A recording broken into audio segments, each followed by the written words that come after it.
Finally, many people plan for years what they'll do after retirement. Then there are people like Bill Jackson of Murfreesboro, who never in his wildest dreams thought he'd be making jewelry someday. But every day you'll find Bill and his daughter making decorative art and enjoying every minute of it.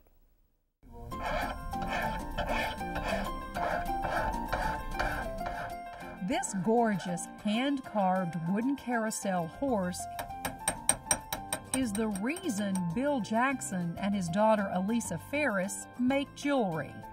Now I know what you're thinking. What does one have to do with the other? Well, you see, Bill, who's a retired associate professor from Middle Tennessee State University, attended a class at the John C. Campbell Folk School in North Carolina on wood carving, and that's when he made the horse. And that experience changed everything. So I went across to the jewelry making, silversmithing studio and see what they were doing, because I'd never thought. I knew a little bit about pottery and woodworking, of course, all those things, but I'd never even thought about jewelry making at all, or silversmithing. I talked to instructors and students. I was so fascinated at what they were doing.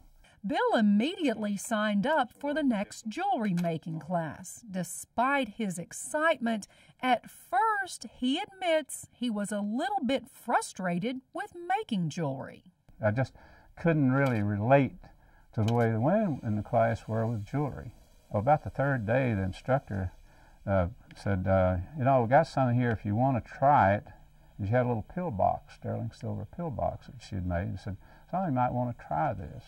When she gave me that, then, aha, because I knew how to bend metal, I knew how to do it. So I got down and made this little pill box, got the scene where the instructor couldn't see it, and she looked at it and she said, Bill, there's no reason me to teach you anymore. You can do it better than I can. Bill told his daughter Elisa about his new adventure. Having a creative side herself as a painter, she wanted to learn more about jewelry making.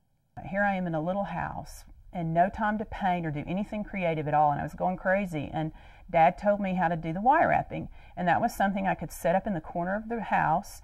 Didn't take any chemicals or anything like that, and I just started making stuff, and it just kept me sane, gave me a creative outlet, which is something I never would have thought of jewelry, ever.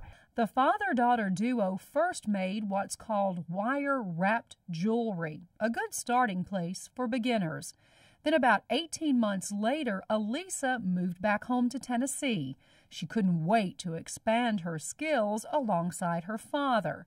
And Bill's other daughter, Claire, who lives in Minnesota, fuses a uniquely colored type of glass. It's called dichroic glass, and mails it to the studio. All these things together mean one-of-a-kind, handcrafted pieces of jewelry from Studio J. Elisa is the designer and Bill is the technical side. Together, they're a perfect combination. I think that my jewelry is just different from anything else they're going to find out there. My designs are all pretty much mine, and if anybody else is doing it, they've kind of saw mine, and I've taught them. I don't like to do what everybody else is doing. Mine's original. It's one of a kind. They can come in and tell me what they want, and I will make it custom for them. And I just make what I like. Another important element to Studio J is teaching. Bill and Elisa hold workshops regularly, and they can even teach one-on-one, as they did for me. Okay, Teresa, this is our beginning class that we do. We teach it's called a pattern wire bracelet. And it's my beginning class, and it's one of the most easy projects that I do, and they always turn out beautiful.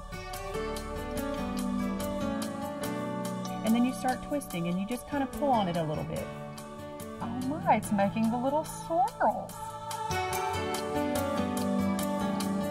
Every time you bend it over, you squeeze it with your pliers. Okay.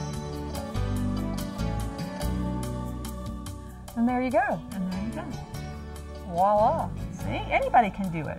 It's great to see the excitement in other people for what I do, and then they just love everything they've made, and then they know they can do it at home. You know, they don't have to build a big studio and have a whole lot of tools to get started.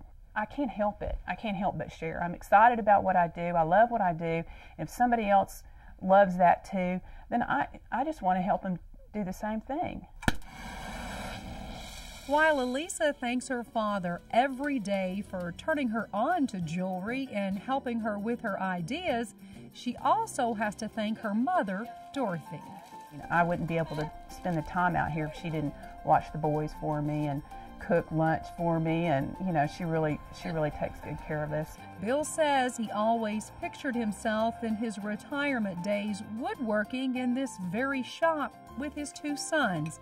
He never imagined life like this, but now he can't imagine living any other way, making spectacular works of art with his daughter at Studio J in Murfreesboro.